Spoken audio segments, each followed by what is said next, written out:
मैं चंद्रभान मिश्र, संस्कृत प्रवक्ता, सेठ वीरेंद्र कुमार महाविद्यालय जालौन, आज अध्ययन के क्रम में आपके समक्ष उपस्थित हुआ हूं संधि प्रकरण लेकर। संधि, अब संधि किसे कहते हैं?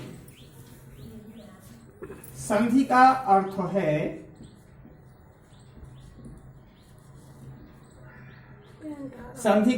है परः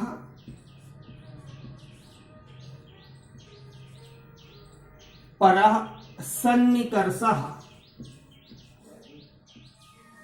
परः सन्निकर्षं संहिता।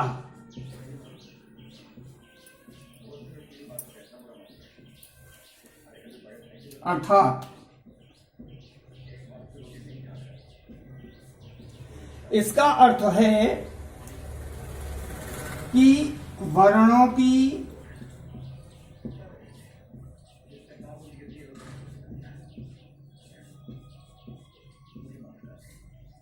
की समीपता को ही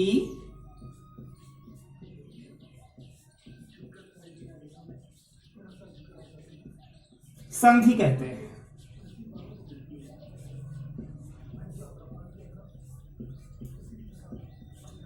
वर्णों की समीपता, अब यानी कि वर्णों की समीपता है, और कह सकते हैं हम वर्णानाम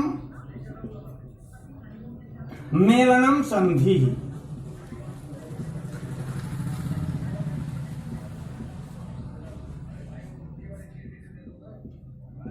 मानी इसका भी वही अर्थ हुआ कि वर्णों का मेल ही संधि है। तो इस प्रकार संधि का अर्थ हुआ वर्णों की समीपता। दूसरे शब्दों में हम कह सकते हैं कि दो वर्णों के मेल को संधि कहते हैं। और व्याकरण शास्त्र में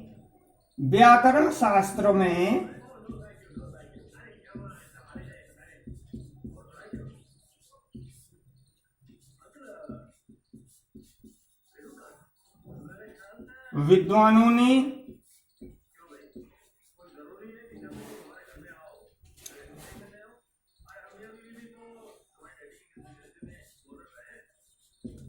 संधि को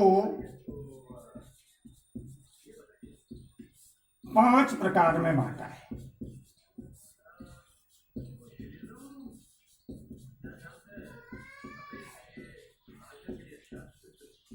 अब यह प्रश्न उठता है कि हम लोग अब तक केवल 3 प्रकार की संधि पढ़ते आए हैं, लेकिन व्याकरण शास्त्र में जो प्राचीन काल में थे, प्राचीन काल के विद्वानों ने संधि के 5 भेद बताए हैं। वो कौन कौन से हैं वो देखिए हम लिख रहे हैं आपके सामने। अच संधि,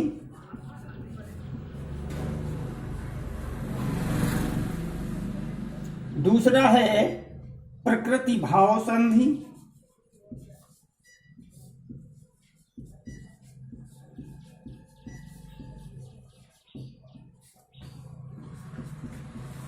और तीसरी संधि है हल संधि,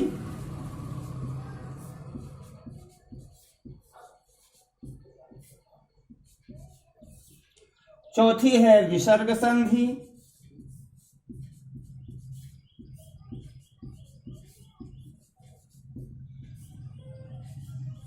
और 5वीं है स्वादि संधि।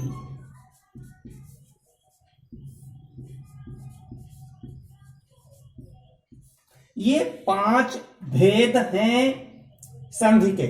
लेकिन आधुनिक युग में मानी इसको पहली संधि अच,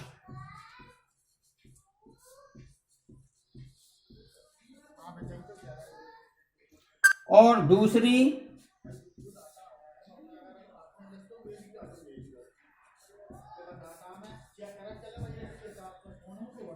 हल संधि, और तीसरी विसर्ग के साथ मिला दिया गया है स्वादि संधि को। तो ये हुआ, तीसरी है विसर्ग संधि।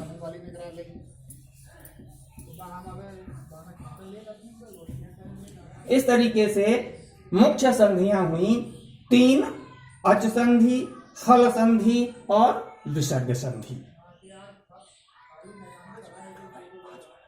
इस तरीके से हम फिर से संधि का 2 वर्णों का मेल संधि है परः सन्निकर्षम संहिता, दूसरा वर्णानाम मेलनम संधि। संधि के 5 प्रकार हैं, अच, प्रकृति भाव, हल, विसर्ग और स्वादि। परंतु आधुनिक युग में प्रकृति भाव संधि को अच के साथ जोड़ दिया गया है, तो एक संधि हुई अच संधि, दूसरी हल संधि और तीसरी है विसर्ग संधि, जिसमें स्वादि संधि का भी मिलाया गया है।